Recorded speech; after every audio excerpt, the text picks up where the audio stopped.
So now we'll move on to look at reminders and notes and call logs in their role within customer management.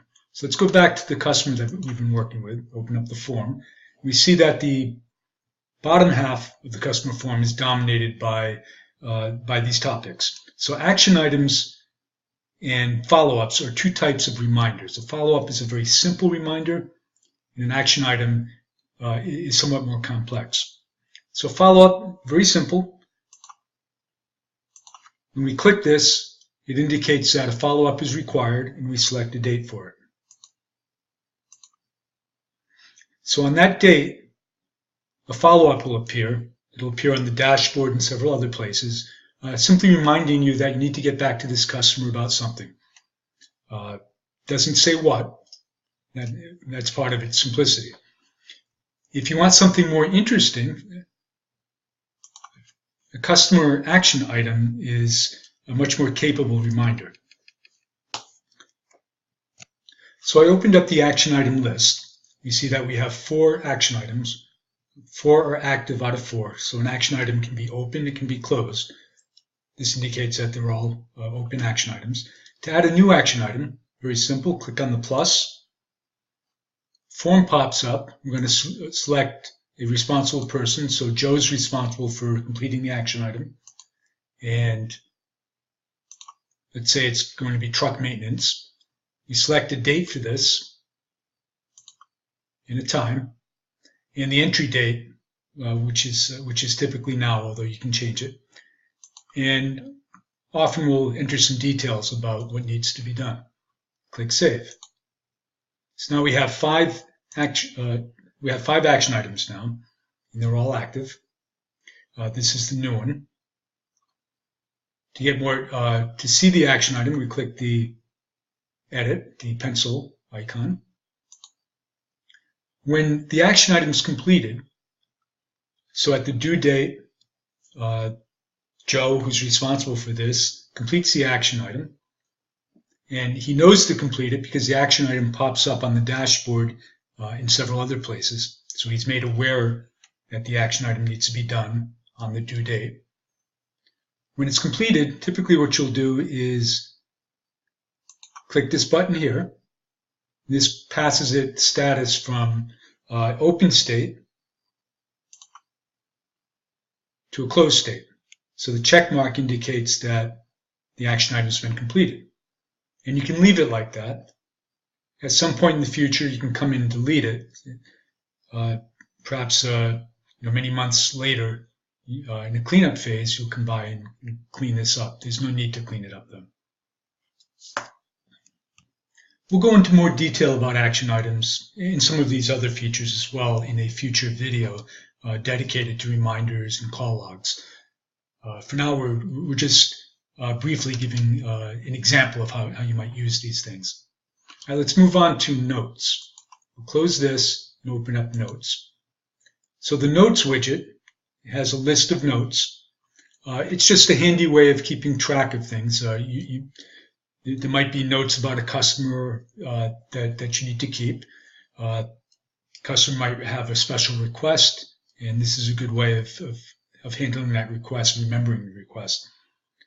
Just like with the action items, to add a new one, we click the plus. Dialog pops up. We can assign a category, enter some details, and the date that the note was entered. And you can change this if desired. Click Save. Now we have a new note. So this works in a similar fashion. If you want to delete a note, you click the X. If you want to edit a note, you click the pencil. Okay, so now let's take a look at call logs. We'll open up the call log widget. Again, it's a list type of widget. It has a list of all the call logs. Now, a lot of call logs are automatically created. So if you send an email, you have the option of automatically logging that when the email is sent. You just click the automatic log button on the email, and it will save the contents, some of the details of the email. And the same with texting. To create a new log, again, you click the plus sign. Let's open up a log that we've already created. We have this phone log. Click the pencil. It'll open this up. It'll show that worker Scott had a conversation with the customer. It was a phone conversation. It could have been email, text, or other. And it was sent, so it was from the worker to the customer on a particular date. And there's a note describing what transpired. So all of your conversations can be logged in the CallLog widget. And you can see that over time you can have quite a few. So customer action items, notes, follow-ups, and communication logs are a great way to track the history that you have with a customer over time. Okay, we'll save this and let's go to the customer table. And I want to show you that a lot of what we just did is also visible on the customer table. The call logs, the notes, and the action items. But they're not on the first page of the customer table.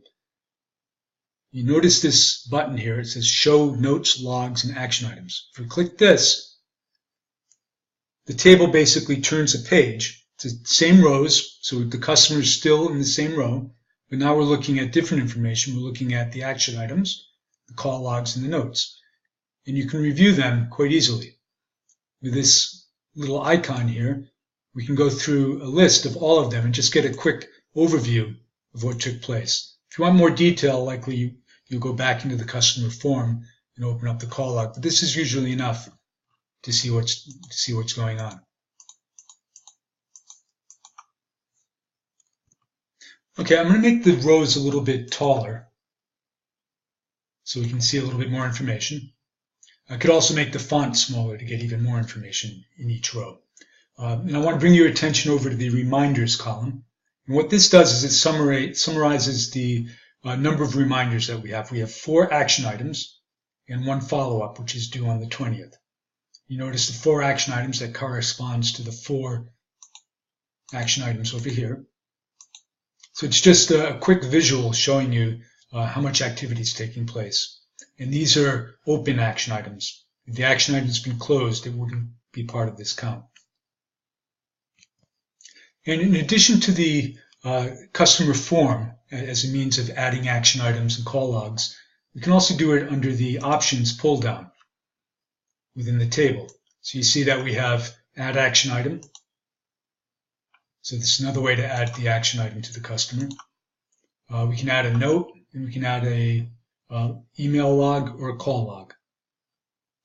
So sometimes that's a lot easier than going into the customer form and then opening up the action item tool or the call log tool. It just saves us a step or two.